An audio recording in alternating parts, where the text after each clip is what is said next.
So I just wanted to talk a little bit about housing in Cornwall, but only very briefly. We've got just under 250,000 homes. As you would expect, most of them are owner-occupied, about 70%, which is quite surprising because you need 9.25 times your income to afford the lowest price houses in Cornwall. Our social rented sector is smaller than nationally, so it's about 17.8% nationally, and it's only about 10% in Cornwall.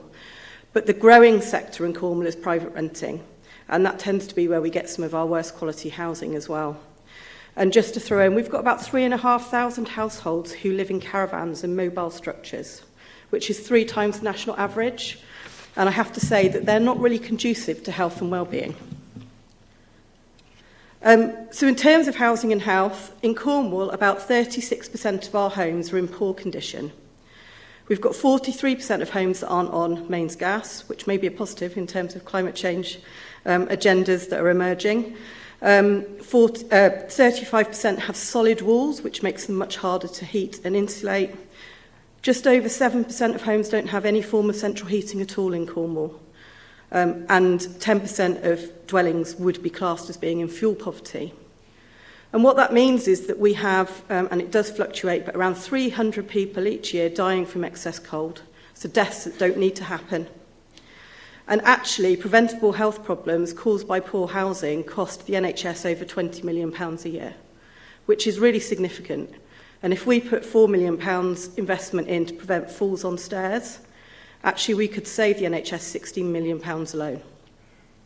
So the personal and the financial case for investing in housing is really clearly made.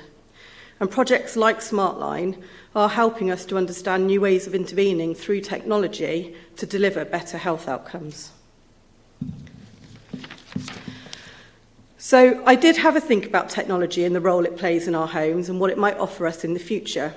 And there's a lot that we already take for granted. So I've just bought a new home. I used the internet to find it. It had so many photos of that property, I probably didn't need to go and look at it because I knew it was the right one. I did go and look at it, by the way.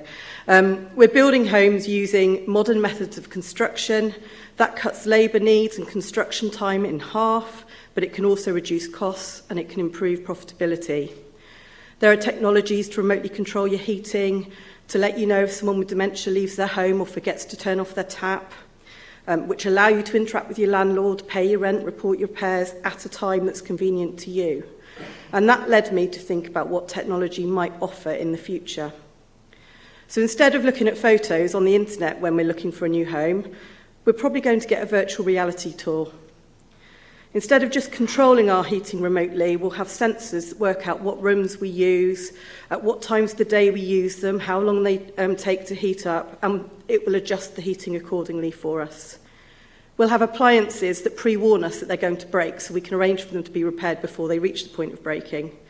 And we're going to have robots that automate parts of the construction process, and if I have my way, can carry out household chores for me.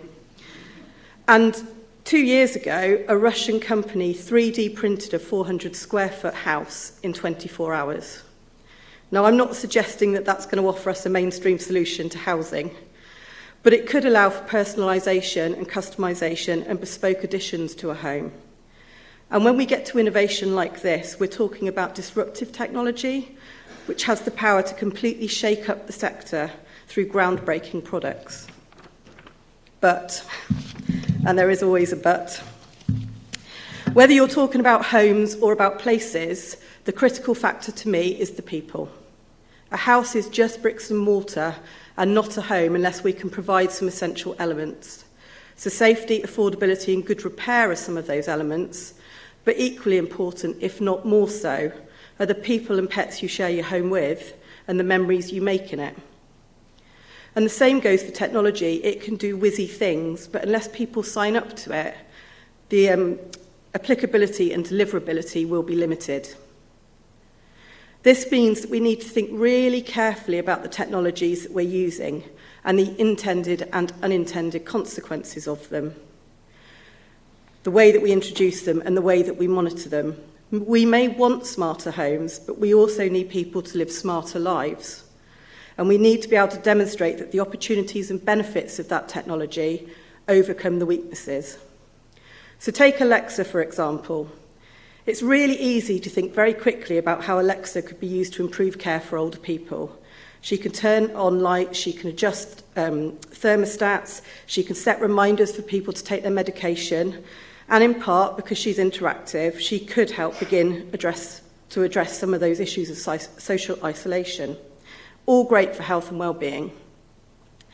And the NHS would probably agree, because earlier this year they did enter into a partnership with Alexa to deliver health advice, which in part was to reduce demand on hard-pressed GP surgeries. But I want to just stop and think for 1 minute. It sounds really straightforward, but could there be unintended consequences for using devices like Alexa to deliver healthcare or health advice? Digital devices like Alexa hold voice history, search history, and transcripts. So I'm going to ask you to imagine now that a woman's just asked Alexa about pregnancy-related advice. And she wasn't aware when she asked Alexa, but her partner had controlling and coercive tendencies. And she wasn't aware of that because 1/3 of domestic abuse starts during pregnancy. So up until now, she would have no reason to think about it. Not only does that partner now have access to personal information about that woman that she may not have been ready to share with them, but they also have the potential to use that technology to exert further control over the victim, and they'll always be one step ahead. So yes, technology has the capacity to improve our access to health advice and relieve pressure on NHS services, but we do need to recognise that there can be unforeseen implications arising from its use, and we need to be careful and think things through before we launch ourselves in with the latest technology. And that's why projects like Smartline are so important. They allow us to apply a degree of certainty through robust academic research to understand what does and does not work in a world that can be unpredictable and uncertain. And one of the questions that was posed to me when I was asked to speak today was how research can help us and what do we want from research. So I've given this some thought through the lens of a people-centred approach and the need to understand both the benefits and the drawbacks of technological solutions. And to me, there are some very clear ways in which research can help us as housing and health professionals. So firstly, it allows us to explore the opportunities technology offers in an ethical way. Academic research is governed by ethical considerations to make sure that people are protected. It allows consideration of what is right and what is wrong. It offers privacy and confidentiality. It prevents dishonesty and conflict of interest. And it's about responsibility, integrity, and trust. Secondly, it provides a scale and capacity that organisations on their own could not hope to deliver when testing something new. So if you look at Smartline as an example, the collaboration between the University of Exeter, Coastline Housing, the Council and Volunteer Cornwall, along with the contractor providers and the alliances with the European Regional Development Fund and the South West Academic Health Science Network, brings to bear a project that is truly interdisciplinary and incorporates economists, epidemiologists, geographers, mathematicians, sociologists. The scale of that allows a much wider exploration of the key themes. And it also creates an opportunity to look at the issue through multiple lenses in a way that simply would not be feasible for one single organisation to deliver. But you also require the academic structure that sits behind well-designed research in order to ensure deliverability of a project of that scale. And thirdly, it allows access to and integration with other similar forms of research through the academic community. So as well as the University of Exeter today, we've had Manchester and Liverpool speaking to us. This ensures that Cornwall benefits from learning not just from the project itself, but from others both nationally and internationally. And that in turn fosters growth in thinking, opportunity and innovation. But equally as practitioners, we have some asks of research too. So firstly, I would ask that we look at the holistic approach to whatever we're testing. Yes, we need to understand how residents are responding to technology, how they feel about it, and what their aspirations are. But we also need to understand the impacts on business and staff. Does it take more or less time? What are the maintenance requirements? What are the financial implications? What are the issues likely to be if I were to roll this out on scale? And let's not forget, every resident and every business is part of a wider place and community. So how does what we're offering change the way in which our communities work? Does it create inequity with those who have the intervention and those who don't? Does it change our patterns of communication, the way in which we meet and engage with each other? Do we need to build community infrastructure? And Smartline looks at all of this through its collaborative approach, but any research moving forward also needs to recognise this. Secondly, I need the messages to be really clear and concise. I recognise that there are different reasons for different partners to become engaged in this type of research and different requirements that we all need to fulfil. Academic writing is very different from business writing, and collaborative projects need to address both. As a practitioner, I don't have time to wade through academic journals to find the answers. I need them to be briefly summarised with key points highlighted. And when I'm trying to promote the concepts on for future investment, the most powerful story I can tell, aside from the money, because money always speaks, is the personal story. So case studies are absolutely king to me. And again, I'm really glad to say that Smartline is managing to deliver on this. And finally, and picking up from a theme from the previous presentation, one of the key things I would ask for from research is replication. Can we repeat the interventions with confidence that we will see consistent results, often referred to as the marshmallow test? Earlier I talked about how housing as a sector is all about people, but people aren't homogenous. They come from different backgrounds, they have different cultures, different beliefs and values, and they respond in different ways to different issues. That's what makes them unique, and that's why I work in the housing sector, because it's interesting and unpredictable working with people. But similarly, organisations have cultures and values. They recruit people who reflect those values, and they operate in particular ways. So we've conducted research through Smartline with 300 coastline residents, but we need to take into account that they've been allocated those homes based on a policy that Coastline have developed to select their tenants. That the staff who work at Coastline work in a particular way that engenders the culture and values of Coastline, and that both staff and residents are subject to a set of policies and procedures that will influence how they respond to particular things.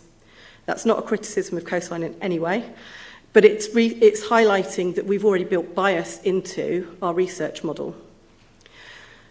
So the true value of research would be to demonstrate that we can replicate those outcomes with different groups of people. So imagine if we were able to take the positive outcomes and replicate them in the private rented sector. Now that would potentially be a very different group of tenants to those that Coastline accommodate, with a number of very diverse landlords who have different reasons for being in the property game. But it's also a sector that we know has the poorest quality housing, and we know that there are direct relationships between poor quality housing and health and well-being. So if we can demonstrate that outcomes can be replicated in the private rented sector, then potentially we have game-changing technologies that can disrupt the way we deliver services in the future. So, as I draw to a close, I just wanted to take a short time to think about the future. Technology is developing faster than ever, and it's absolutely right that housing and health sectors take the opportunity to embrace it. As the climate change agenda gains speed, it will be necessary to embrace new technologies that reduce our carbon emissions, but also that help us understand how people are responding and reacting to the climate change agenda. It absolutely makes sense that where we can identify an intervention as being beneficial, whether that's through lower energy bills for residents, more cost-effective and proactive maintenance for providers, or the ability to educate and change mindsets, that we build it into the specifications for new homes, because it is far cheaper to design it in than it is to retrofit it. But we can also look to assistive technologies that can play a stronger role in keeping people in their current homes. We've got a demography that's changing and has serious implications for our health and adult social care sectors. If we could think creatively about assistive technology and use it in existing homes and keep people independent for longer in the home where they have their family memories and where they feel safe and secure, that would be a good thing. And as I've already suggested, if we take the learning from Smartline and replicate it in the private rented sector, improving the quality of accommodation and reducing fuel poverty, then I think that's potentially game-changing and truly disruptive. But whatever direction we take our research into and whatever technologies present themselves in the future, I'd ask that we don't lose focus on the most important part of the jigsaw, and that's the people who live in the homes.